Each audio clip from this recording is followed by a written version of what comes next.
प्रणाम। सारा समय देख रहे हैं आप, आपके साथ मैं रूपांशी मिश्रा। बुलेटिन की शुरुआत करेंगे बड़ी खबर से। आपको बता दें कि हरियाणा के सूरजकुंड में आयोजित गृह मंत्रियों के चिंतन शिविर का आज आखिरी दिन है। शिविर के आखिरी दिन प्रधानमंत्री नरेंद्र मोदी ने वीडियो कॉन्फ्रेंसिंग के जरिए संबोधित करते हुए कहा कि देश के लिए एक साथ मिलकर राज्यों में काम करना चाहिए। राज्यों की एकता से देश सुरक्षित होगा। कोरोना काल में पुलिस ने जो काम किया है उससे उसकी साख बढ़ी है। उन्होंने कहा कि हमें नक्सलवाद को हर हाल में खत्म करना है। अमृत काल में नई पीढ़ी का निर्माण हो रहा है। 5G युग में अब स्मार्ट कानून की जरूरत है।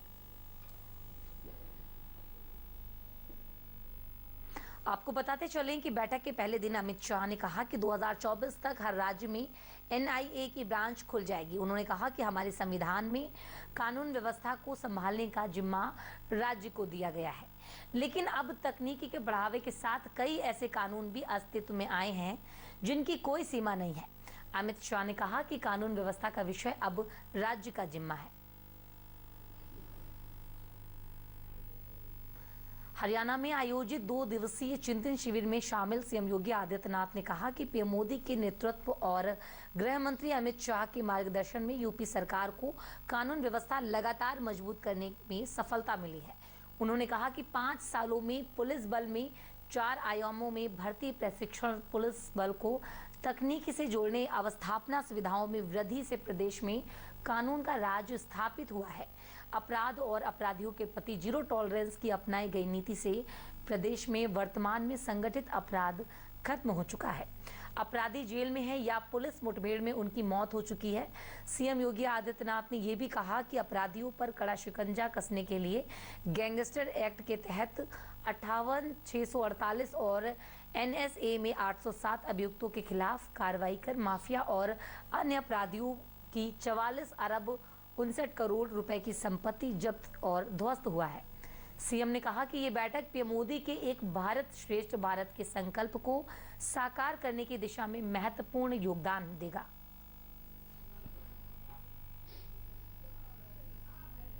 और भारत सरकार द्वारा HMT की 45.33 एकड़ जमीन उत्तराखंड सरकार को हस्तांतरित कर दी गई है। इस संबंध में भारी उद्योग मंत्रालय भारत सरकार द्वारा आदेश भी जारी कर दिया गया है। आपको बता दें कि इसके अनुसार रानीबाग और हल्द्वानी स्थित HMT की 45.33 एकड़ भूमि उत्तराखंड सरकार को 72 करोड़ 2,10,000 रुपए के रिजर्व प्राइस पर हस्तांतरित की गई है। सीएम पुष्कर सिंह धामी ने HMT की भूमि उत्तराखंड सरकार को हस्तांतरित करने के लिए पीएम मोदी और केंद्रीय भारी उद्योग मंत्री महेंद्र नाथ पांडे का आभार व्यक्त किया है। उन्होंने कहा है कि यह डबल इंजन की सरकार की एक और महत्वपूर्ण उपलब्धि है। उत्तराखंड की बहुप्रतीक्षित मांग को पूरा किया गया है और यह मामला काफी लंबे समय से लंबित था। अब प्रदेश सरकार को भूमि हस्तांतरित हो गई है। इसका उपयोग प्रदेश के हित में और प्रदेश के विकास के लिए किया जाएगा। कांग्रेस के नवनिर्वाचित अध्यक्ष मल्लिकार्जुन खड़गे ने अपनी टीम में, आपको बता दें कि खड़गे ने अपनी टीम में हरीश रावत को भी जगह दी है और इस बात से उत्तराखंड कांग्रेस के नेताओं में खुशी की लहर है। उत्तराखंड कांग्रेस के अध्यक्ष करण माहरा ने हरीश रावत को बधाई देते हुए कहा कि हरीश रावत का पार्टी में 50 साल से ज्यादा का अनुभव है और वो पार्टी के दमदार नेता हैं। मेरी बहुत बहुत शुभकामनाएं हैं उनको और हरीश रावत जी का, क्योंकि जो अनुभव है 50-55 साल का, वो पार्टी के अध्यक्ष भी रहे हैं, जिसमें पार्टी बहुत कमजोर स्थिति में थी। 2002 में वापस सरकार में कांग्रेस को लाना, केंद्र में राज्य मंत्री रहना, केंद्र में कैबिनेट मंत्री रहना, MP सांसद रहना और राज्यसभा का भी सदस्य रहना बहुत बड़ी उपलब्धि के रूप में है। तो एक लंबा अनुभव है जिसका लाभ पार्टी लेना चाहती है। इसीलिए आदरणीय हरीश। लखीमपुर खीरी में 139 गोला गोकर्णनाथ विधानसभा सीट पर उपचुनाव में स्वर्गीय अरविंद गिरी के पुत्र भारतीय जनता पार्टी के प्रत्याशी अमन गिरी के समर्थन में स्टार प्रचारकों की लिस्ट के कद्दावर नेता लगातार चुनाव प्रचार करते हुए नजर आ रहे हैं। इसी सिलसिले में उप मुख्यमंत्री केशव प्रसाद मौर्य और जनशक्ति मंत्री स्वतंत्र देव सिंह ने विधानसभा के ममरी गाँव में जनसभा को संबोधित किया और कहा कि योगी और मोदी की डबल इंजन सरकार प्रदेश में कानून व्यवस्था के साथ साथ भव्य भगवान राम का मंदिर एवं विकास की गति को हर क्षेत्र में कार्य करके आगे बढ़ा रही है और साथ ही अमन गिरी को भारी मतों से विजयी बनाने की अपील की। आपने कसम खाया, सौगंध राम पे खाते हैं और मंदिर भव्य बनाएंगे, लेकिन देश का एक गरीब परिवार में जन्म लेने वाला,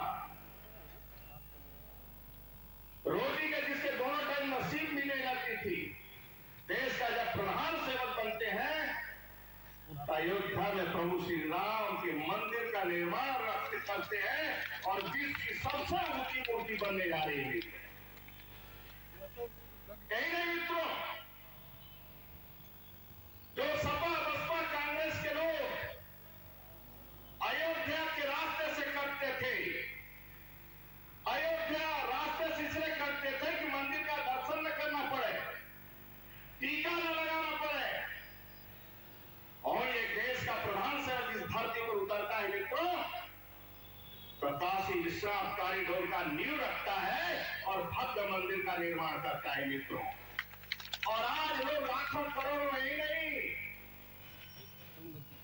केदारनाथ, बद्रीनाथ, उज्जैन का महाकाल, मित्रों सरदार पटेल, पूज्य बाबा भीमराव अंबेडकर, देश के गौरव अटल बिहारी वाजपेयी के बाद मित्रों इस देश और एक गरीब का सम्मान भी करने का काम किया है, और इस देश को भारत को उच्च स्थान पहुंचाने का कोई काम कर रहा है मित्रों, नरेंद्र भाई मोदी कर रहे हैं मित्रों। उप मुख्यमंत्री ब्रजेश पाठक ने लखनऊ में केजीएमयू पहुंचकर अस्पताल की व्यवस्थाओं का जायजा लिया। आपको बता दें कि ब्रजेश पाठक ने ओपीडी में आए मरीज और उनके परिजनों से भी मुलाकात की है और उनसे पूरा फीडबैक लिया है। उप मुख्यमंत्री ने अधिकारियों को अस्पताल में व्यवस्था को और बेहतर करने के निर्देश भी दिए हैं।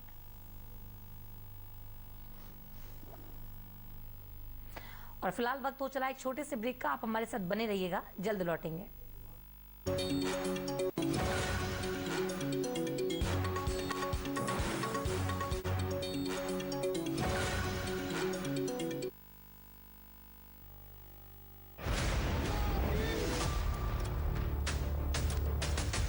जो हिंदूवादी है वही मानवतावादी है। आपको लगता है कि पूर्वांचल में जो बुलडोजर चलाया गया अपराधियों के खिलाफ, उसका मैसेज ये पूरे प्रदेश में इसका मैसेज है कि बुलडोजर यूपी का एक ब्रांड बना है।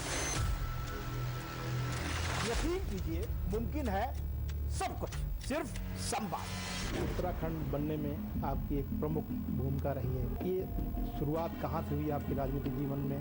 1957-58 से मेरा एक प्रकार के राजनीतिक जीवन उस हाई स्कूल इंटर में जब पढ़ता था तब शुरू हो गया था। मूल मान्यताओं में कमी आई।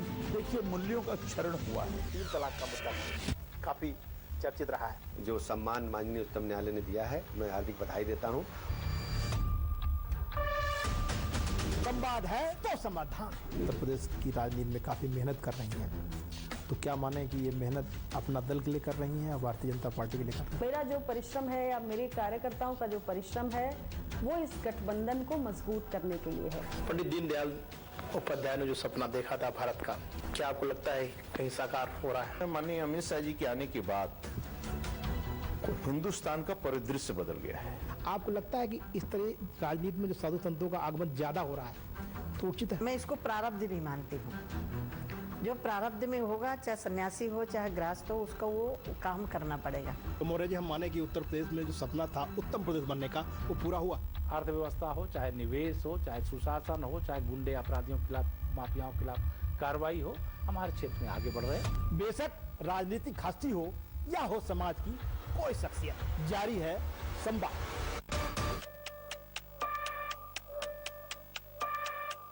रियो ओलंपिक से पहले आपकी सर्जरी भी हुई थी जी। उसके बाद भी आपने ओलंपिक खेला। जब आप एक बुरा टाइम फेस करते हो, आई थिंक उसको भी आपको पॉजिटिवली लेना चाहिए। रियल अर्थों में भारतीय जनता पार्टी दलितों के हित में काम की है। निरंतर आरक्षण की मांग बढ़ती जा रही है, आप कितना सहमत हैं इससे? आरक्षण का मतलब हमारा आरक्षण है। आपका एक खास संदेश है कि उत्तर प्रदेश में कानून का राज है और कानून का राज ही रहेगा। अगर आप कानून तोड़ेंगे तो आप जेल के अंदर होंगे। हम तो कानून का राज्य ही स्थापित करना चाहते हैं। देखिए हमारे साथ संवाद, सिर्फ सारा समय न्यूज नेटवर्क पर।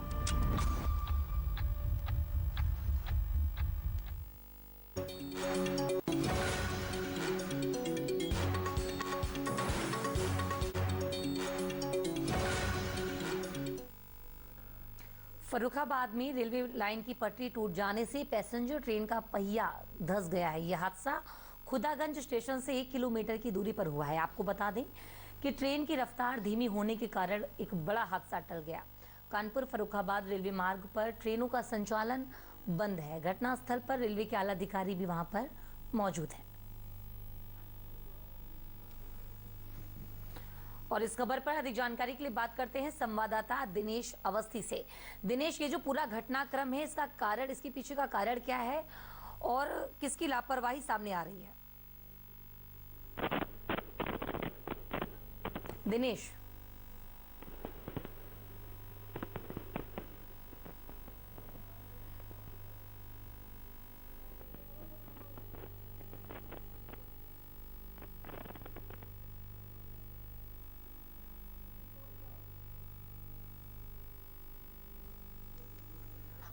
आपको एक बार फिर से बता दें कि फर्रुखाबाद में रेलवे लाइन की पटरी टूट जाने से पैसेंजर ट्रेन का पहिया धंस गया और यह हादसा खुदागंज स्टेशन से 1 किलोमीटर की दूरी पर हुआ है। ट्रेन की रफ्तार धीमी होने के कारण एक बड़ा हादसा टल गया।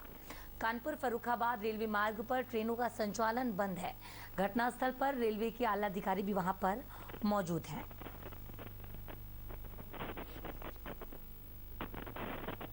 और बात करते हैं संवाददाता दिनेश अवस्थी से।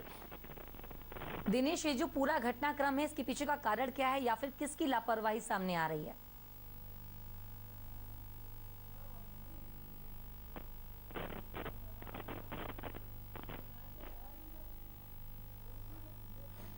तो फर्रुखाबाद में रेलवे लाइन की पटरी टूट जाने से पैसेंजर ट्रेन का पहिया धंस गया और ये जो हादसा है खुदागंज स्टेशन से 1 किलोमीटर की दूरी पर हुआ है। ट्रेन की रफ्तार धीमी होने के कारण एक बड़ा हादसा टल गया। आगामी 9 नवंबर को उत्तराखंड का स्थापना दिवस, आपको बता दें कि उत्तराखंड का स्थापना दिवस समारोह मनाया जाएगा और इस बार सरकार के साथ साथ संगठन भी स्थापना दिवस को खास बनाने की तैयारी में है। स्थापना दिवस के मौके पर कई कार्यक्रमों का आयोजन किया जाएगा। इस बात की जानकारी उत्तराखंड बीजेपी के अध्यक्ष महेंद्र भट्ट ने दी है। उन्होंने कहा है कि समारोह के दौरान विचार गोष्ठियों का आयोजन किया जाएगा और साथ ही राज्य आंदोलनकारियों का भी सम्मान होगा। महेंद्र भट्ट ने कहा कि 4 नवंबर को इगास पर्व को मनाने के लिए भी तैयारियां की जा रही हैं। प्रवासी उत्तराखंडियों को गांव तक लाने की कोशिश की जा रही है ताकि इगास पर्व को हर्षोल्लास के साथ में मनाया जा सके। गौरतलब है कि उत्तराखंड में दिवाली के 11 बाद इगास को मनाने की परंपरा है। इस गांव में बेले खेलने की भी परंपरा है। खेतों में लोग लकड़ी के छोटे छोटे गट्ठर बनाकर उनको आग के हवाले करते हैं और फिर उस आग को गोल गोल घुमाया करते हैं। पहाड़ों में इसी परंपरा का बेले खेलना कहा जाता है। इस दिन लोग पकवान बनाते हैं। 9 नवंबर को हमारे 2 संभाग हैं, देहरादून और नैनीताल, तो 2 बड़ी गोष्ठी हम लोग करेंगे। वर्तमान दशक उत्तराखंड का दशक, इस विषय को लेकर गोष्ठी आयोजित की जाएगी। इसके लिए हमारे जो वक्ता होंगे, हम अपने प्रदेश स्तर के मुख्यमंत्री भी हो सकते हैं, तो स्थान तक तय करके बता देंगे कैसे वक्ताओं को हम उस कार्यक्रम में रखेंगे। इस कार्यक्रम में राज्य आंदोलन के दौरान जेल जाने वाले आंदोलनकारियों एवं शहीद आंदोलनकारी के परिजनों को हम लोग सम्मानित करेंगे। यह कार्यक्रम मंडल स्तर पर भी होंगे। से हमारे सभी सांसद, विधायक, हमारे सब प्रदेश के पदाधिकारी ये गांव में जाएंगे और इगास का कार्यक्रम अपने गांव में मनाएंगे। इस कार्यक्रम में बेहतर समन्वय हेतु हमने जिले के प्रभारी इसके लिए बना दिए हैं, जो अपने अपने जिलों में जो प्रवासी हैं उनको आमंत्रित करें अपने गांव आने के लिए, इस त्योहार को मनाने के लिए। और हमने कहा कि 3 तारीख सायंकाल तक ऐसे हर जिले में ऐसे लोग जो प्रवासी हैं, जो बहुत लंबे समय से अपने गांव में नहीं गए हैं, उनका नाम हमको मिल जाएगा तो हम उसको भी बाद में एक सारे मीडिया तक पहुंचाएंगे। भाई इन लोग हमारे संगठन के प्रयास के दौरान इस कार्यक्रम की सफलता के लिए इगास प्रमुख के दृष्टिकोण से हमने इतने लोगों को ये गांव तक पहुंचाया है। हल्द्वानी में कांग्रेस विधायक सुमित हृदयेश ने 12 नवंबर को होने वाली पीसीएस की मुख्य परीक्षा को स्थगित करने की मांग की है और उन्होंने कहा है कि मुख्य परीक्षा की तैयारी के लिए परीक्षार्थियों को मात्र 20 दिन का ही समय दिया जा रहा है, जो अभ्यर्थियों के लिए पर्याप्त नहीं है। सुमित हृदयेश ने अभ्यर्थियों की परेशानी को देखते हुए सरकार से परीक्षा की तिथि को आगे बढ़ाने की मांग की है ताकि अभ्यर्थियों को तैयारी करने का समय मिल सके। प्रीलिम्स का पहले नतीजा आने से लेके जो अंतिम नतीजा आया, 6 बारी सूची जारी हुई। अधीनस्थ चयन सेवा आयोग का जो पूरा प्रकरण हुआ था उसमें हमने देखा था मल्टीपल चॉइस क्वेश्चंस में उन्होंने गड़बड़ करी थी, जिसकी वजह से सारा ये पूरा ये मायाजाल हुआ। अब यही हमने प्रकरण, पूरी प्रक्रिया इसमें होते हुए लोक सेवा आयोग के पीसीएस एग्जाम में होते हुए देख रहे हैं। लोग 4-4, 5-5 के समूह में गए कि उन्होंने मल्टीपल चॉइस का सही जवाब दिया था और वहाँ पे गलत दिखाया गया वेबसाइट पे। तो कोर्ट ने लगातार, इसमें सरकार की बहुत बड़ी निरंकुशता है, लोक सेवा आयोग की पूरी कार्यप्रणाली पे प्रश्न चिन्ह है। लगातार 5-6 सूचियां जारी होती है, अंतिम सूची 19 अक्टूबर को आती है और 12 से 15 नवंबर के बीच में मेंस एग्जाम निर्धारित हुआ है।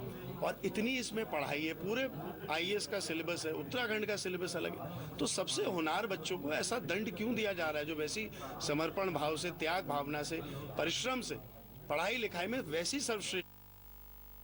प्रयागराज में करीब 1 माह तक जिंदगी की जंग लड़ने वाली छात्रा रितिका श्रीवास्तव की इलाज के दौरान मौत हो गई। बता दें आपको कि नैनी इलाके में छात्रा रितिका श्रीवास्तव को 19 सितंबर को चलते ऑटो से बाहर फेंक दिया गया था।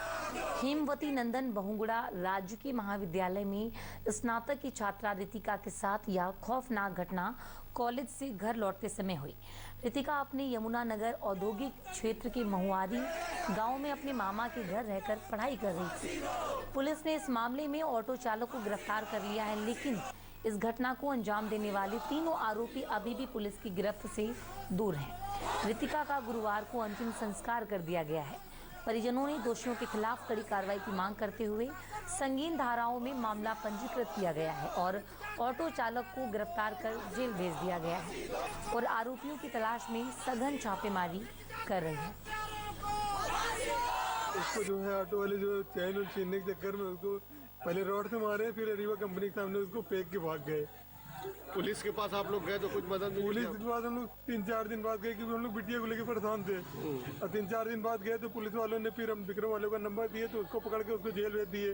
अब मुलजिम नहीं पकड़ना है, आज 1 महीने से ऊपर हो गया। अभी आप क्या चाहते हो? अभी हम चाहते हैं हमारी मदद हो, बस बिटिया की मौत। उनके परिजनों द्वारा अवगत कराया गया था कि इस बच्ची के कान के बाली छीनने का प्रयास करते हुए उसे टेम्पो से ढकेल दिया गया था और बच्ची मूर्छित अवस्था में ही अस्पताल में भर्ती है। तत्काल इस सूचना का संज्ञान लेते हुए अभियोग पंजीकृत किया गया तथा जो टेम्पो चालक था उसे सीसीटीवी फुटेज के माध्यम से पहचान करते हुए 6 अक्टूबर को ही उसे न्यायिक अभिरक्षा में भेजा जा चुका है। इस पूरे प्रकरण में सूचना मिलते ही अभियोग पंजीकृत करके जो दोषी व्यक्ति थे उन्हें जेल भेजा जा चुका है। जो एक अन्य अज्ञात व्यक्ति सवार थे उस समय टेम्पो पे, उनकी तलाश की जा रही है और उनसे भी सघन पूछताछ की जाएगी और जो भी साक्ष्य मिलते हैं उसके क्रम में अग्रिम विधिक कार्रवाई भी सुनिश्चित की जाएगी। नहाय खाए के साथ ही आज से छठ व्रत शुरू हो गया है। आपको बता दें कि व्रतियों ने स्नान कर व्रत की शुरुआत की है कि कल खरना होगा। 30 अक्टूबर को डूबते सूर्य को अर्घ दिया जाएगा और 31 अक्टूबर को उगते सूर्य को अर्घ देने के साथ ही पर्व का समापन होगा।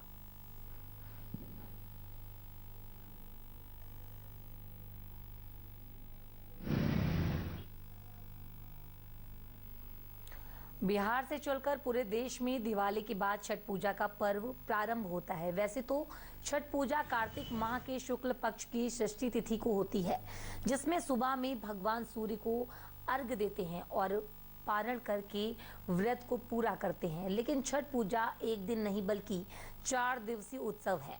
छठ पूजा का महापर्व नहाय खान से प्रारंभ होता है और समापन प्रातःकालीन सूर्य को अर्घ देकर होता है। इस पूजा के लिए तैयारी दिवाली पर्व से ही प्रारंभ हो जाती है। छठ पूजा में निर्जला व्रत रखकर छठी मैया और भगवान सूर्य की उपासना करते हैं। यह सबसे कठिन व्रत माना जाता है। छठ पूजा के महत्व को आप इस बात से भी समझ सकते हैं कि बिहार, उत्तर प्रदेश, दिल्ली, मुंबई समेत क्षेत्र के अनेक छोटे बड़े शहरों में मनाया जाता है। छठ पूजा को लेकर ग्रामीण क्षेत्रों में जिला पंचायत राज अधिकारी हिमांशु शेखर ठाकुर के नेतृत्व में घाटों की सफाई का निर्णय लिया गया है। वहीं अगर बात शहरों की करें तो नगर निगम प्रशासन द्वारा घाटों की सफाई कर ली गई है। ऐसे में व्रती महिलाएं अब नहाए खाए व्रत की शुरुआत हो गई है।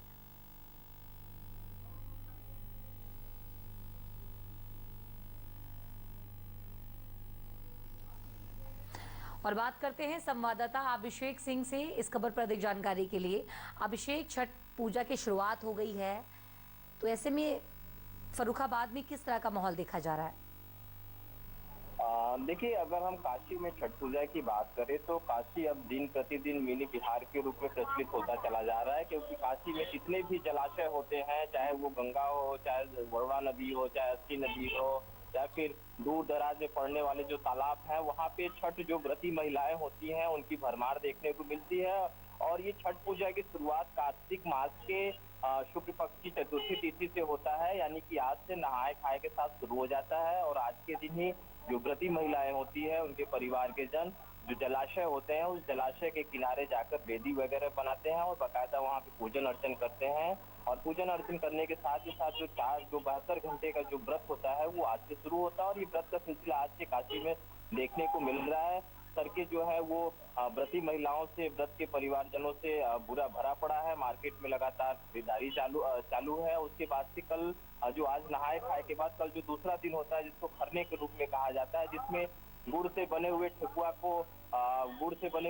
और खीर को प्रसाद के रूप में ग्रहण किया जाता है, जिसके प्रसाद के ग्रहण करने के बाद जो व्रती महिलाएं होती हैं वो लगातार 36 घंटे निराजल व्रत रहती हैं। और उस व्रत बिल्कुल 36 घंटे निर्जला व्रत रहती हैं। और गोरखपुर से बात करते हैं, संवाददाता प्रेमचंद से हमारे साथ में जुड़ चुके हैं। प्रेमचंद, छठ पूजा की शुरुआत हो चुकी है, तो ऐसे में गोरखपुर में किस तरह का नजारा है? बिल्कुल, आपको बता दूं कि जो है गोरखपुर बिहार से चूंकि सटा हुआ है, तो लिहाजा जो छठ का पर्व है वो एक महापर्व के रूप में मनाया जाता है।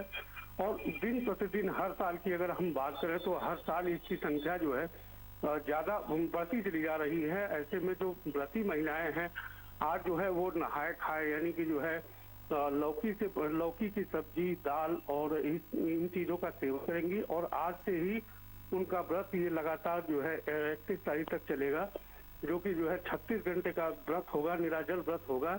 ऐसे में जो महिलाएं हैं वो अपनी मनोकामना पूरी करने के लिए छठी माता का व्रत कर रही हैं। लिहाजा अगर मार्केट की बात की जाए तो मार्केट में कल जो है बहुत ज्यादा चहल पहल थी। ऐसे में जो अगर हम घाटों की बात करें तो घाटों के किनारे की जो सफाई है किस तरह से की गई है?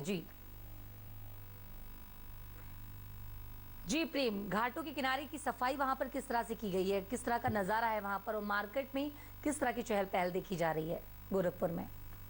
बिल्कुल, जो है अगर नगर निगम प्रशासन की बात करें तो राजघाट से जो है ज्यादा संख्या में श्रद्धालु यहाँ पर जो है आते हैं और जो है छठ का पर्व मनाते हैं। क्योंकि जो है बाढ़ की वजह से जो है पानी अभी जो है कम ही हुआ है, तो लिहाजा जो है नगर निगम प्रशासन जो है पूरी तरीके से मुस्तैद है। ऐसे में जो श्रद्धालु हैं वो अपना वेदी बना रहे हैं। और अगर हम ग्रामीण क्षेत्रों की बात करें तो ग्रामीण क्षेत्रों में भी जो है जिला पंचायत राज अधिकारी के नेतृत्व में साफ सफाई अभियान चला है। और व्रती महिलाएं जो है कल आज से ही अपनी पूजा यानी घाटों के किनारे साफ सफाई का अभियान जो है वो शुरू हो चुका है और छठी मैया पर्व की तैयारियां भी जोरों शोरों पर है। फिलहाल ये अधिक जानकारी देने के लिए, हम तक साझा करने के लिए प्रेम आपका शुक्रिया। और भैया दूज पर बहनें भाइयों की लंबी उम्र और तरक्की की दुआ करती हैं, वहीं भाई भी बहनों के लिए सुख, समृद्धि और दीर्घायु होने की कामना करते हैं। लेकिन हापुड़ में भैया दूज के दिन घटी यह घटना हृदय विदारक है। हम आपको बता दें कि भैया दूज की रात्रि भाई बहन दोनों को हार्ट अटैक आ गया, जिससे दोनों की मौत हो गई। पूरे परिवार में त्योहार की खुशियां मातम में बदल गई। बता दें आपको कि बहादुरगढ़ के गांव गंदू नगला के रहने वाले सुल्तान की बहन को अटैक आया, जिससे आनन फानन में अस्पताल में उसको भर्ती कराया गया। भाई को हार्ट अटैक होता हुआ देख बहन कमलेश भी सदमे में आ गई और कमलेश को भी हार्ट अटैक आ गया। कमलेश की तत्काल मौके पर ही मौत हो गई और कुछ घंटे बाद अस्पताल के अंदर सुल्तान ने भी अपना दम तोड़ दिया। भैया दूज की देर रात्रि में दोनों मौतें होने से पूरे गांव में हड़कंप मच गया और वहीं परिवार की खुशियां मातम में तब्दील हो गईं। पूरे परिवार का रो रो कर बुरा हाल है। यहाँ पे हार्ट अटैक का केस है। पहले तो उनकी बहन खत्म हुई, 1 घंटे बाद ही भैया खत्म हुई। तो एक परिवार में 2 मौत हुई। 2 मौतें एक साथ, 2 बहन भाई। श्रमजीवी एक्सप्रेस में गाजीपुर के मोहम्मदाबाद विधानसभा सीट से विधायक अन्नू अंसारी के गनर की कार्बाइन छीनने और चाकूबाजी के मामले में शासन ने सख्त रुख अपनाया है। आपको बता दें कि सख्त रुख अख्तियार करते हुए कार्रवाई की है। एसपी जीआरपी ने मामले में लापरवाही के मद्देनजर जीआरपी थाना अध्यक्ष को सस्पेंड कर दिया गया है।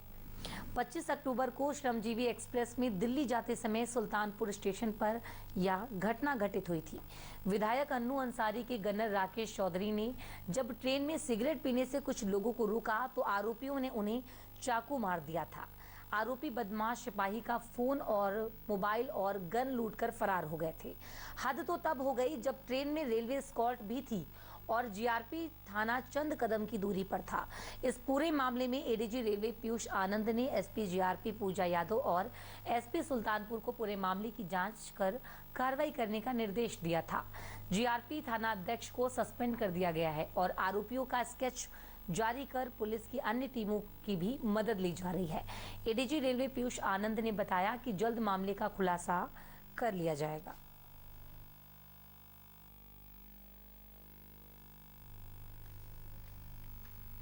उधम सिंह नगर जिले के बाजपुर के पास सुल्तानपुर पट्टी में सीएनजी गैस के सिलेंडरों से भरा ट्रक पलट गया। आपको बता दें कि ट्रक के पलटने से उसमें रखे सिलेंडरों में आग लग गई और देखते ही देखते पूरा ट्रक आग का गोला बन गया। आग के पास के ट्रांसफार्मर को भी अपनी चपेट में ले लिया। वहीं मौके पर पहुंची फायर ब्रिगेड कर्मियों ने काफी मशक्कत के बाद आग पे काबू पाया।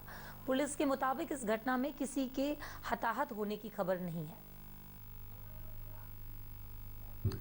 और किसी के हताहत होने की खबर नहीं। अगली खबर कौशाम्बी से है, जहां पर कौशाम्बी के कोकराज थाना क्षेत्र से जहां एक महिला को नौकरी का झांसा देकर उसकी अश्लील वीडियो बनाने का मामला सामने आया है। मामले के मुताबिक सैनी थाना क्षेत्र निवासी एक महिला ने कोकराज थाने में शिकायती की तहरीर दी है, जिसमें उसने कहा कि उसकी 2 युवतियों से दोस्ती थी। उन दोनों ने कॉलेज में नौकरी दिलाने का झांसा देकर मूरतगंज बुलाया था।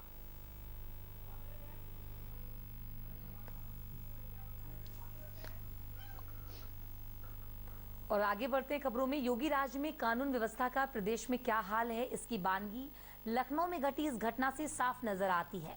दबंगों के हौसले इस कदर बुलंद हैं कि आम आदमी तो छोड़िए, वो पुलिस पर हमला करने से भी नहीं चूक रहे हैं। ऐसा ही एक मामला तब सामने आया जब दिन दहाड़े सरेराह दबंगों ने पारा थाना क्षेत्र में सिपाही की पिटाई कर दी। दबंग युवकों की दबंगई का यह आलम था कि उन्होंने बीच सड़क में ही सिपाही की जमकर पिटाई कर दी। अब पुलिस दोषियों पर जल्द कार्रवाई की बात कर रही है। उत्तराखंड के नैनीताल में लगने वाले कूड़ा निस्तारण प्लांट को लोगों के विरोध के चलते नहीं लग पाया है। लोगों के विरोध के चलते कूड़ा निस्तारण मशीन को वापस भिजवा दिया गया है। बता दें आपको कि कूड़ा निस्तारण करने के लिए 1,75,00,000 रुपए की मशीन लगाई जा रही है। पुराने गैस गोदाम के बगल में 175 हेक्टेयर भूमि में लगने वाली इस मशीन का पहला पार्ट गुरुवार को नारायण नगर पहुंचा था।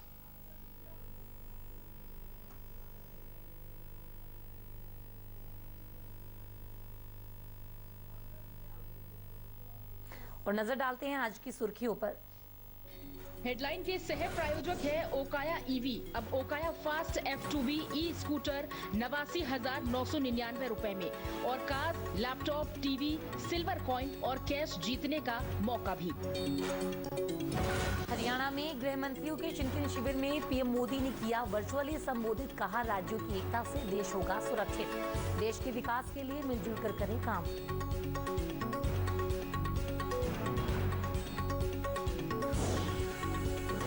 चिंतन शिविर में बोले सीएम योगी आदित्यनाथ, केंद्र के सहयोग से नेतृत्व में यूटी में स्थापित हुआ है कानून का राज, अपराधियों पर कसा शिकंजा।